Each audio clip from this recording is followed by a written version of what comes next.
Okay, let's unpack this. We have landed in some profoundly optimistic and exceptionally precise territory today. We really have. Our sources are this rich stack of seminar notes focused on Sādhaná, a concept that if you only encounter it superficially, it sounds like ritual or religion. Exactly. But these notes presented as something radically different, a universal scientific path toward, well, infinite human expansion. That's the key distinction we need to make right out of the gate, isn't it? It absolutely is. We are not decoding dogma here. We are decoding the architecture of consciousness itself. Right. Sādhaná, as it's presented here, is spiritual meditation, yes, but its core identity is that of a scientific meditation. Yeah. A repeatable, verifiable process that's available to everyone. So our mission for you, the learner, is to explain this complex topic with crystal clarity. We want to maintain that enthusiastic, progressive, and futuristic outlook because we are going deep into what these sources call the birthright of every single human being. Exactly. And we need to frame Sādhaná not as a belief system, but as dharma. The distinction is everything. Okay, so let's dig into that. Dharma versus religion. Well, religion in this context could be seen as a set of socio-spiritual rules. They're influenced by time, place, and person, so rules that can change. Right, they're relative. But dharma, that's something different. That's the eternal, essential characteristic, the inherent nature of a thing. Correct. The dharma of sugar is to be sweet. The dharma of fire is to burn. That's what it is. I see. And according to this science, the fundamental essential characteristic of a human being, human dharma, is to seek infinite expansion. To merge with the infinite source. To merge with the infinite, which is cosmic consciousness. So it's a universal law, not a localized tradition. I love that framing. It shifts the entire discussion from theology to physics. That's it. If we're talking about the law of physics for consciousness, then Sādhaná is the cosmic roadmap. It's the universal engineering required for personal and collective evolution. Designed for future humanity, a humanity that understands the spiritual journey as a non-sectarian scientific necessity. It's the most optimistic view of human potential I think I've ever encountered. It really is. It suggests that our current state is temporary, just a phase, and that our inevitable trajectory is infinite growth. And that progressive lens makes this dive immediately relevant to anyone looking for verifiable self-mastery, regardless of their background. Yeah, completely. Here's where it gets really interesting, because to embark on this journey of expansion, we have to first define the starting point and the ultimate destination. Right, you need a map. So let's map the architecture by looking at this distinction between the unit mind and the cosmic mind. We have to begin at the macrocosmic level. The cosmic mind is defined as the supreme controller of everything in the universe. The vast, all-encompassing intelligence. It's the ultimate subjectivity, the knower. And we are the unit mind. That little small I feeling, the limited ego that makes us feel separate from everything else. But this unit mind isn't some separate creation, right? The sources say it gradually develops, almost like friction, within crude matter during the creation process. And this macrocosmic mind doesn't just hold all the reins, it delegates.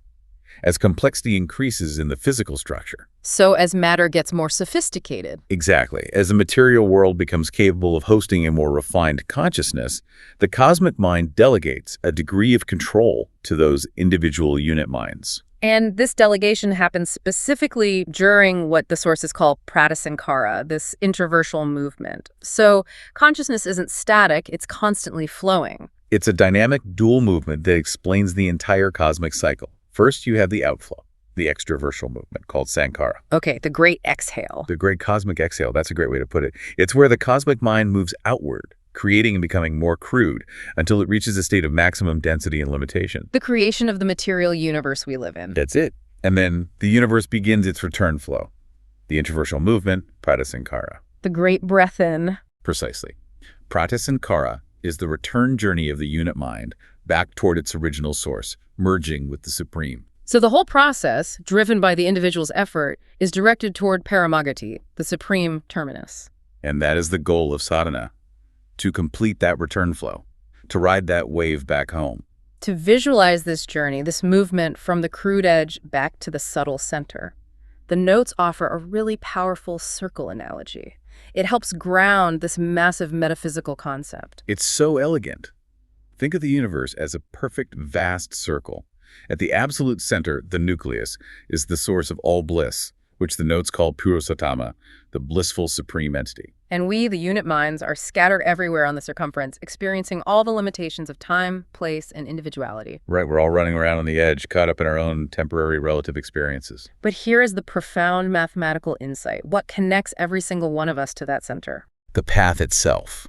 That connection is the radius of the circle.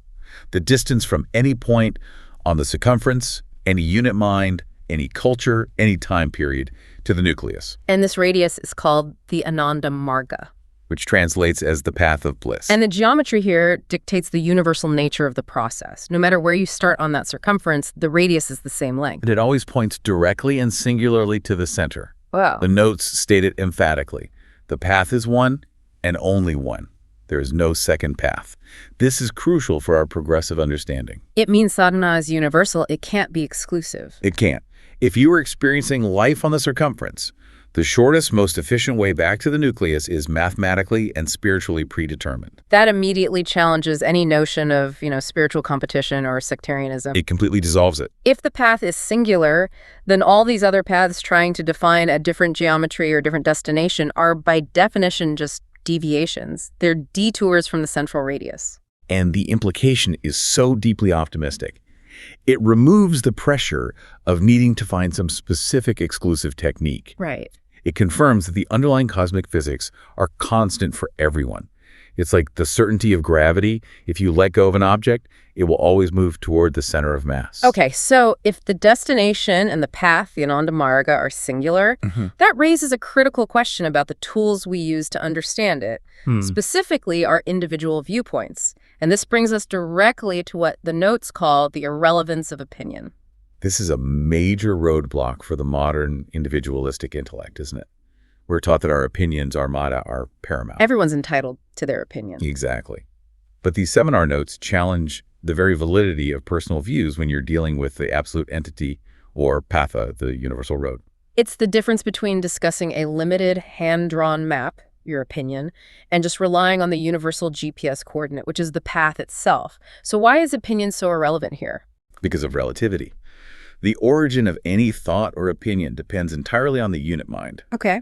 And the unit mind is inherently dependent on three constantly shifting relative factors: time, place, and person. So if you change any one of those, the opinion changes. It changes, it loses its value, or it just becomes obsolete. So my opinion about art or politics or even, how to boil water might be useful here and now in this particular country and time, but that utility is completely localized. Exactly. Now, try to apply that to the absolute entity Parama Purusa, an entity that transcends all boundaries of time, place, and person. Right. If the object of your contemplation is timeless, spaceless, and universal, how can a temporary, localized, relativistic mind construct an opinion hold any sway whatsoever? The sources call it simply ludicrous. This is a powerful critical thinking exercise. The notes actually label an opinion as a psychic object. And this is the philosophical core of the argument.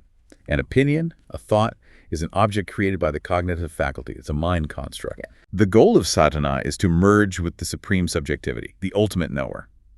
So the question becomes, how can an object, the opinion, become the knower of the known? It can't. It's a logical contradiction. You cannot use the map to become the destination. That's beautiful. The thinking process itself is a boundary we have to transcend to merge with the boundaryless. So having an independent opinion about Parama Purusa is meaningless. Utterly. Because the absolute entity doesn't conform to human intellectual categories. The attempt to define the infinite with the finite mind is, well, it's the very definition of futility. So if intellectual opinions are out, what is the unit mind supposed to be doing? What is the singular, worthwhile journey? Action. Dynamic movement. The unit mind can only do one essential thing: accept the supreme entity as its object and move or run directly toward him. And this journey toward the supreme terminus is the only worthwhile endeavor because it utilizes that universal path, the Ananda Marga. This solidifies the scientific nature of Sādhaná. It's not about believing the right theory. It's about engaging in the right action. The path of bliss has nothing to do with varying opinions, because fundamentally, the absolute cannot be attained by opinions. It has to be attained by dynamic, conscious movement and practice. I like the space launch analogy you used earlier. You don't get into orbit by debating rocket physics. You get into orbit by firing the engine and following the calculated trajectory. Sādhaná is the active firing of that engine. That sets the stage perfectly for the core of the practice, the 3 stages of sadhana. And this progression is not a choice of different paths. It's a necessary sequential development. The notes call it a happy combination of 3 distinct stages, all equally important for reaching the nucleus. And if you try to jump straight to the highest stage without mastering the first, the foundation will be unstable. It's a systematic engineering approach to consciousness. So let's start with stage 1, Shákta Sādhana. This is the foundation, the training camp for the mind, and it demands a warrior mentality. This is the determined struggle. A Shákta is one who consciously endeavors to awaken their cognitive faculty and fight against the negative influence of the static principle, Which we call Prakriti. Right.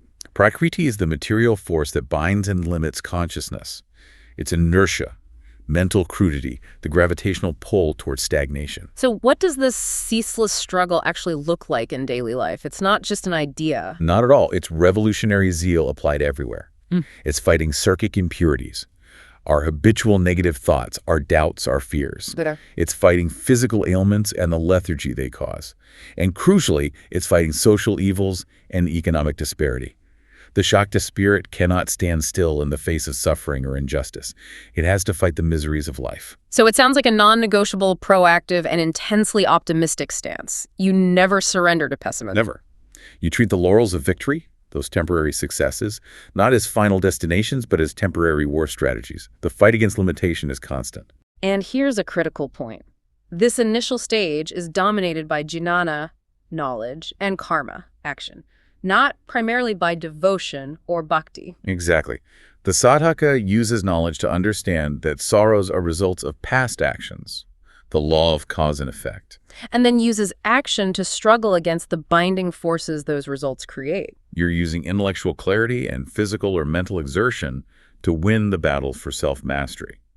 The goal is to acquire the knowledge of how to struggle effectively. And this warrior mentality is it's beautifully summed up in that prayer the notes share from Rabindranath Tagore. It's so powerful. O Parama Purusa, give me strength to continue the struggle. I do not want to escape from affliction and suffering. I want to attain you in a joyful struggle against the affliction and suffering. Wow. That completely reframes suffering. It's not a hurdle to be avoided or a sign of divine disapproval. Not at all. It's the training weight we have to joyfully lift to build the muscle of consciousness. The Shákta doesn't ask for the pain to stop. They ask for the strength to engage with the pain until they win the internal fight. That is the essential foundation. You have to establish that control and determination, otherwise the next stage just becomes a weak sentimentalism, not a true blissful flow. Okay, so moving from the determined warrior, we transition to stage 2, Vaesnava Sādhana. This is the masterful shift from struggle to surrender in motion, the blissful flow. Vaesnava Sādhana is the endeavor to throw oneself into the current of cosmic bliss and simply allow that current to carry one toward the supreme goal. So the hard work of the Shákta stage has cleared the channel. It's created a clear enough channel that the universal current can now be felt and, more importantly, utilized. What's the internal stance here? The Shákta was so focused on separation, I must fight Prakriti. The Vaesnava transcends that dichotomy. Sadhaka has become totally unconcerned with the hair-splitting analysis of who is the controller, Purusa, and who is the controlled, Prakriti. They're done with that fight. Their only desire is to merge with the infinite entity in the flow of bliss. They've moved past needing to engage in that intellectual fight or non-fight analysis. And the name itself, Vaesnava, reinforces this universal quality. Vishnu means all-pervading or expansive. Which makes this spiritual system inherently universalist.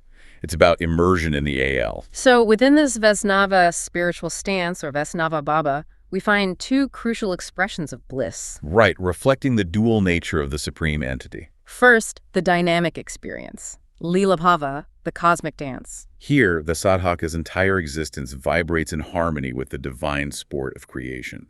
This state leads to panoramic, often exuberant expressions, spontaneous laughter, tears, and song.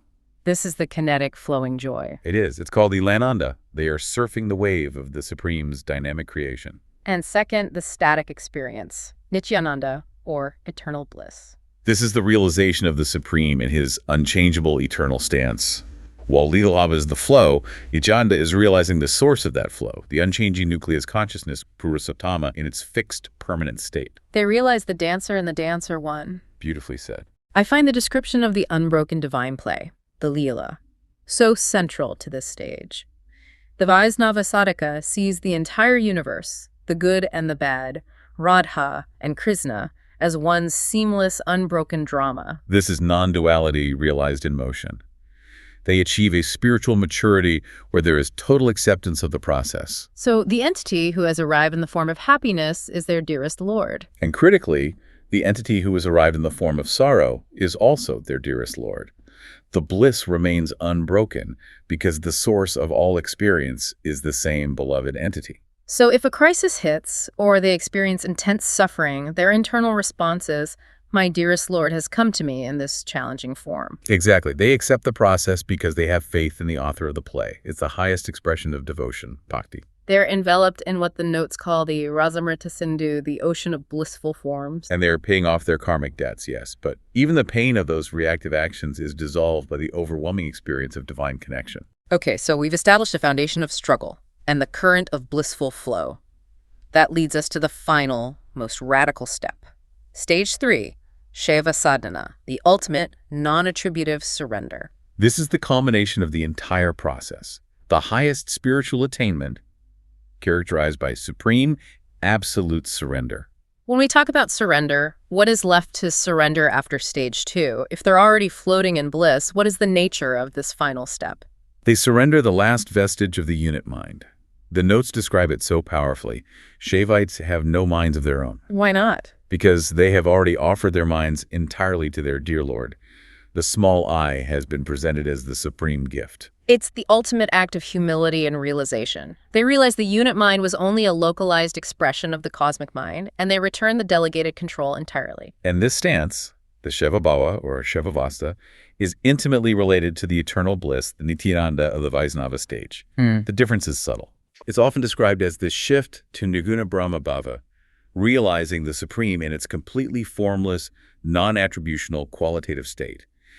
It is the destination in its purest, most abstract form. This ultimate stage is total, non-attributive absorption, what's known as nirvikalpa samadhi. The trance of indeterminate absorption where the unit mind is permanently merged. And to make this complex progression concrete, the notes use a powerful allegory. The story of Shiva, Sati, and Parvati. Right. This narrative perfectly maps the required mental states. It does. Let's walk through the story step by step to see the spiritual progression encoded within it. We begin with Sati. She represents Prakriti, the material world, which is initially dominant. She marries Shiva, the supreme consciousness, Purusa. But when her father insults Shiva, Sati immolates herself. A dramatic, determined act. That is the first stage, Shákta. The material force, Prakriti, must be conquered through determined action. Sati's struggle and ultimate self-sacrifice is the Shákta action to establish the supremacy of the spirit over the static, limiting principle. And then Shiva, now fully roused from his dormant state, the awakened Purusa places Sati's body on his shoulder and begins his furious cosmic dance of destruction. That movement, Shiva establishing absolute control over the inert material world, is the triumphant Shákta Sādhaná. He has attained victory over Prakriti through conscious, forceful engagement. Then Sati is reborn as Parvati. She undertakes this tremendous loving penance to win Shiva as her husband again. But Shiva remains totally indifferent, absorbed in meditation. And that indifference is key. Shiva at this point represents the perfect Vaesnava. He is non-attributional, absorbed in cosmic bliss, and totally unconcerned with Parvati's intense effort. So Parvati's constant, loving dedication against Shiva's non-responsive stance is the Vaesnava Sādhaná. It's blissful flow and non-attributive devotion. She doesn't fight Shiva. She flows toward him with love. And finally, Parvati achieves her goal. She becomes Shiva's consort. But critically, even as they are united, Shiva never gives up his original, absorbed, non-attributional stance. That is the ultimate Shaeva stage. The unit mind, Parvati, is one with the supreme, Shiva, enjoying the highest union. But the supreme retains its fundamental, eternal, unchangeable state, the Shaeva Vasta. So the allegory shows you have to struggle like a Shákta, use devotion to flow like a Vaesnava, and then surrender the mind entirely to achieve final union like a Shaeva. It's the whole journey in one story. That is an incredibly helpful map. Now that we have the destination and the stages, we have to address the mechanism. How does the mind physically and psychically expand to undertake this journey? Right, the science of it. Section V focuses on this scientific process of expansion, moving from crude to subtle. The path of the unit being follows the path of the macrocosm, moving from maximum crudity back towards subtlety.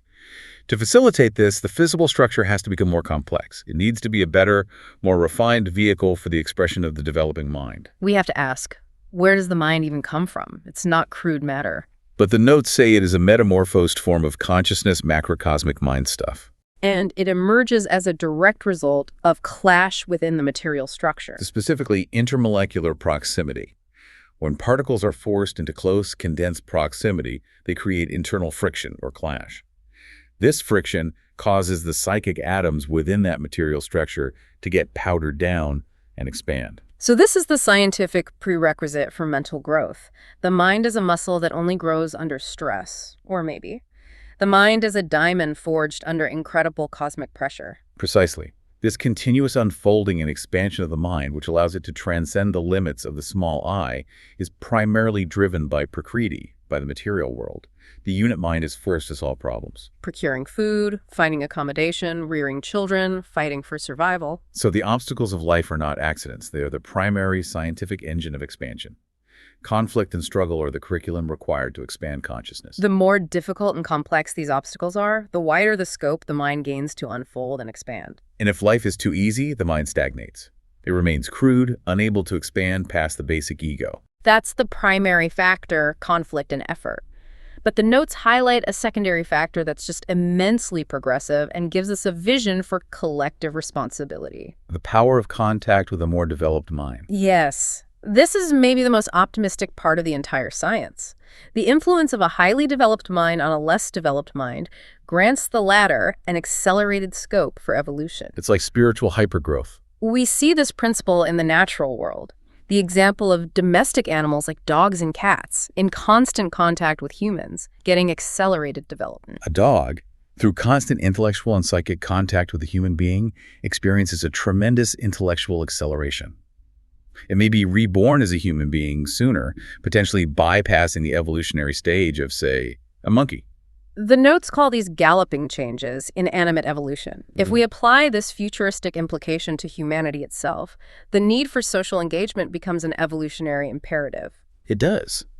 Comparatively undeveloped humans, if advantaged with consistent positive social contact with high ideals and developed minds, can establish themselves in a higher psychic form in a much shorter period. This brings us to the definition of a human being, or manusa. A mind-preponderant being. Our complexity is defined by our psychic capacity. When those psychic activities are constantly channeled to combat obstacles, the mind structure must become more complex to handle the stress. Which reinforces the Shákta principle. If you are not fighting, your complexity degrades. And that leads directly to the danger of regression. The mind can also move backward. How so? If undeveloped human beings, or those who regress from a higher state, allow mean, base, or crude thoughts to dominate their minds, they will degenerate. They can revert to a psychic level so crude that they become like inert matter. Like bricks, stone, or wood. It's a chilling idea. Human beings existing in a psychic state equivalent to inert matter. The notes are critical here. They mention people who, even after receiving initiation and spiritual education, still behave like animals. Right, unable to pursue spiritual practices. They're called ignorant fools, or even worse, polished satans. Those who have intellectual capacity, but use it only for crude, self-serving, and negative purposes. And this is the critical social call to action for the future we talked about. Our spiritual science demands social responsibility. Absolutely. We must actively pay attention to those who are psychically undeveloped. If we fail to elevate them through positive contact and opportunities for noble struggle, our social system, culture, and civilization will be utterly futile. The bond of fraternity is essential for universal spiritual well-being. True expansion is collective. If the base sinks, the peak cannot remain elevated forever. The entire field must be nurtured. Okay, let's talk about the mechanics of cleaning up the past baggage as we move forward. Action and consequence, the dynamics of karma and surrender. Because our existence is dynamic, always generating action. We have to distinguish between the two primary types of actions we perform. First, the actions we initiate ourselves.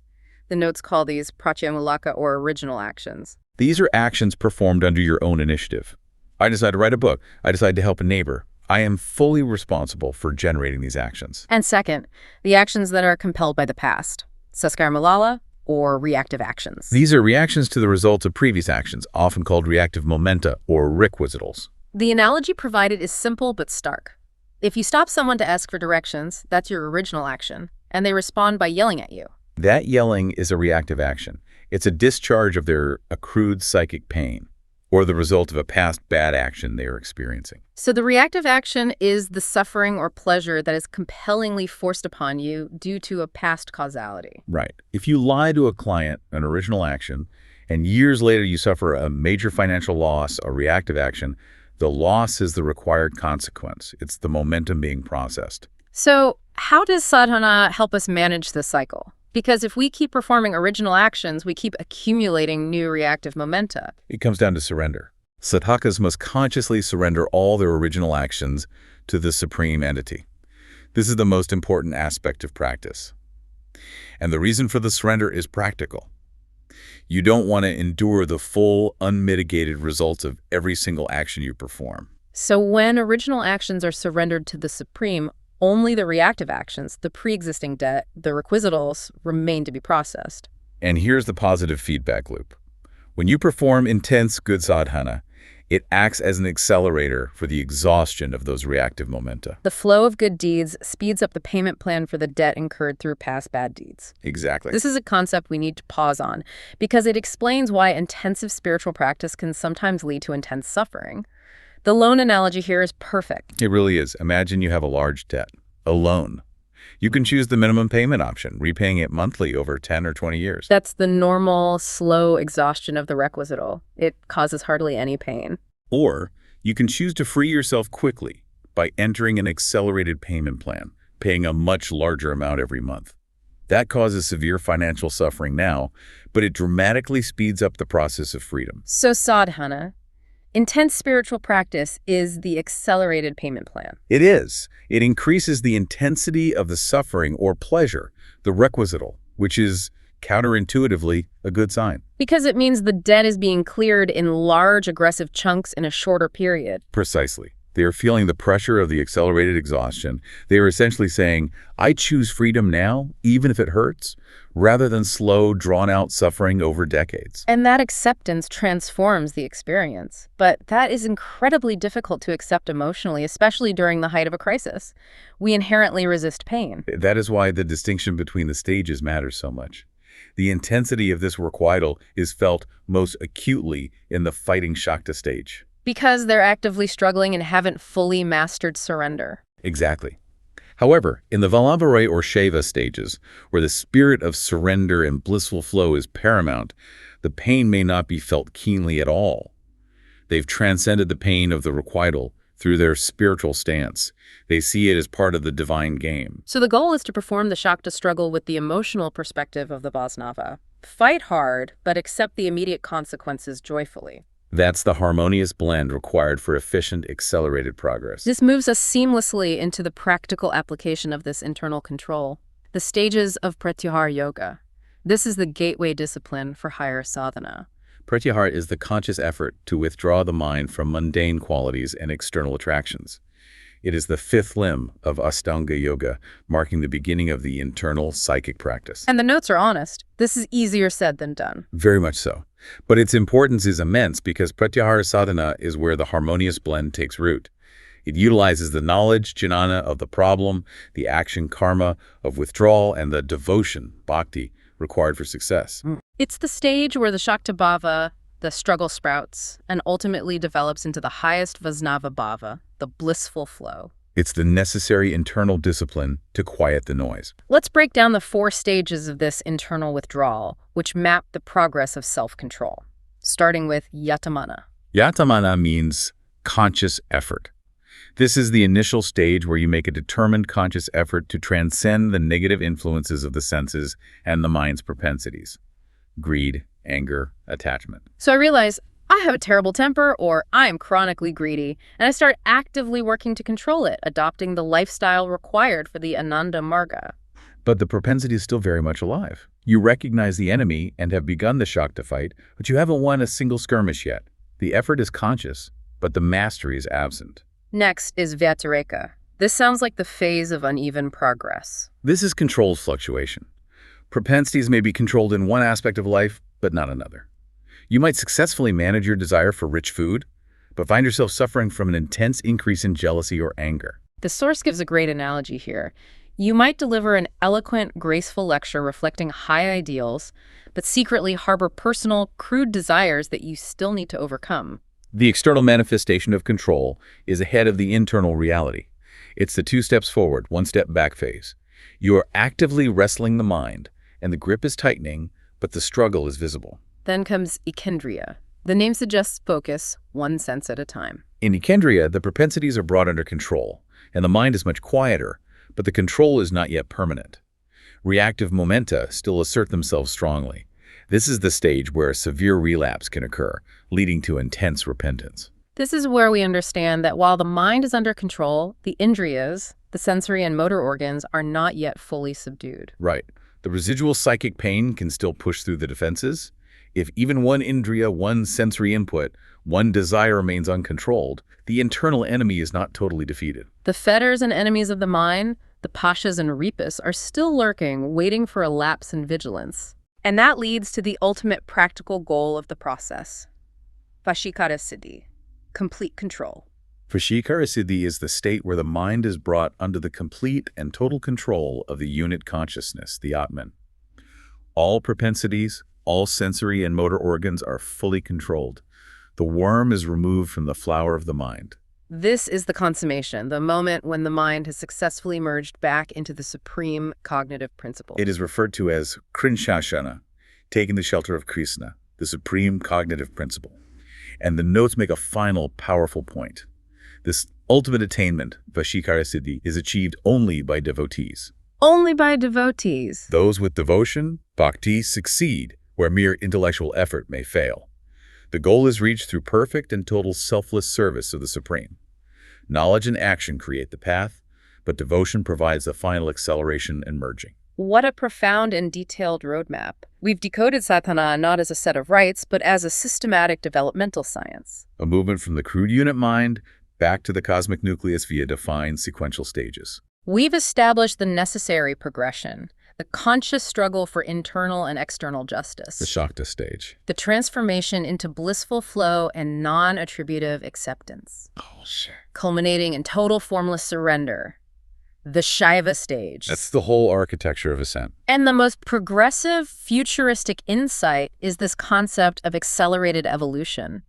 The mind expands through conflict, but that expansion can be dramatically sped up through conscious effort and the massive power of positive psychic contact. The imperative to elevate the undeveloped in our civilization. Sādhaná is the path of infinite expansion, the dharma of humanity, utilizing knowledge, action, and devotion to direct the unit mind toward the singular blissful nucleus. That's the whole science in a nutshell. So let's bring this back to our current reality. Yeah. We learn that the unit mind is a metamorphosed form of consciousness resulting from the clash within the material structure. The primary factor in its development is the continuous, joyous struggle to overcome obstacles. So if the universal physics of the mind require friction, pressure, and clash to expand the small I, it fundamentally implies that comfort, inertia, and avoidance of difficulty lead to psychic stagnation. Or even regression to a cruder state. Absolutely. So is conflict, in fact, an essential scientific prerequisite for the growth of the mind? If we want infinite expansion, does this cosmic roadmap suggest we must actively seek out and engage with the most difficult, complex, and clashing realities in our lives? The sources certainly suggest that. The greatest liberation, the realization of the full potential of consciousness, comes not from escaping the fight, but from gaining the strength to win the fight, the Shákta spirit, and then mastering the ability to offer that victory up in the current of blissful surrender. That is a truly revolutionary and optimistic outlook on struggle. It is.